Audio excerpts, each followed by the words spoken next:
Did you know the Powerball lottery jackpot is $77 million? Did anyone play? Well, we can't win if we don't play, is that right? I have another question for you. Have you ever been confused by the FAFSA process? I know that I have. And so, just like the lottery though, we can't win if we don't play. We have to actually complete the FAFSA form in order for us to receive any federal aid. Which is why I'm so excited today to share with you some information about completing the free application for federal student aid, also known as the FAFSA.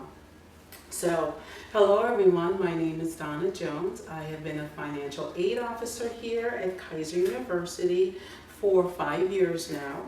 And I remember when I started as a financial aid officer that I didn't know much about the FAFSA form because I had been out of school for several years and I was a bit confused by the process. But I'm happy to say that since then that I've assisted countless students to apply for the FAFSA.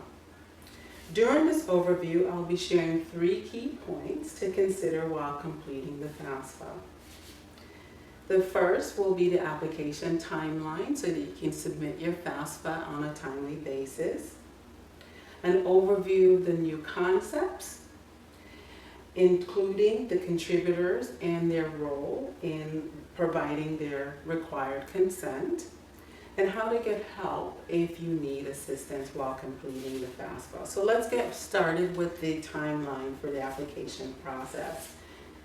The deadline is June 30th, 2025 to submit your 2024-2025 FAFSA.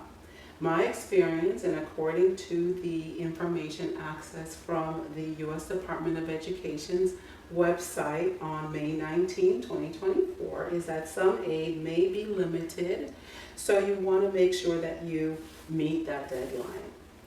Now let's explore one of the key changes in the 2024-2025 FAFSA.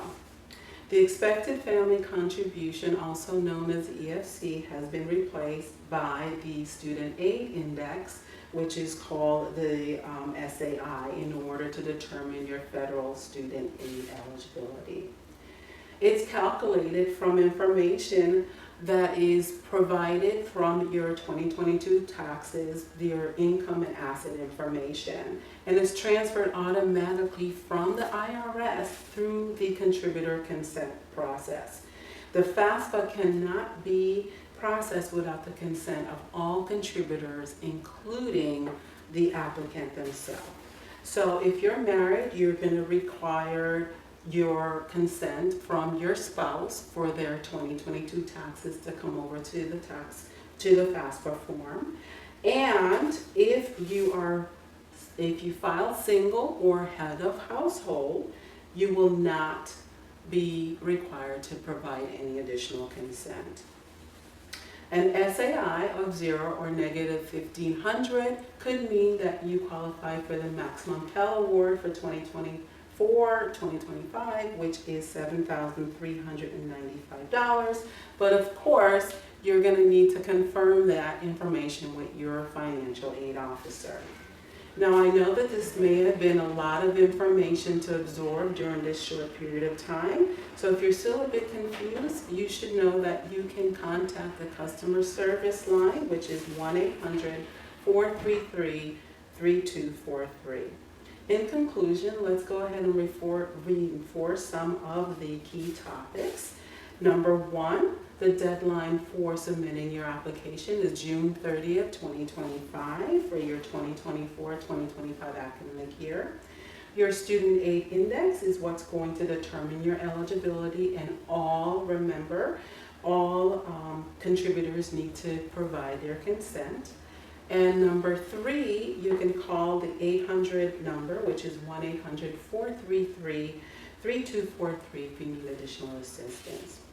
So thanks for your attention today, and I hope that when you submit your 2024-2025 FAFSA that you qualify for the maximum Pell Award of $7,395. But remember, you can't win if you don't play. Thank you so much.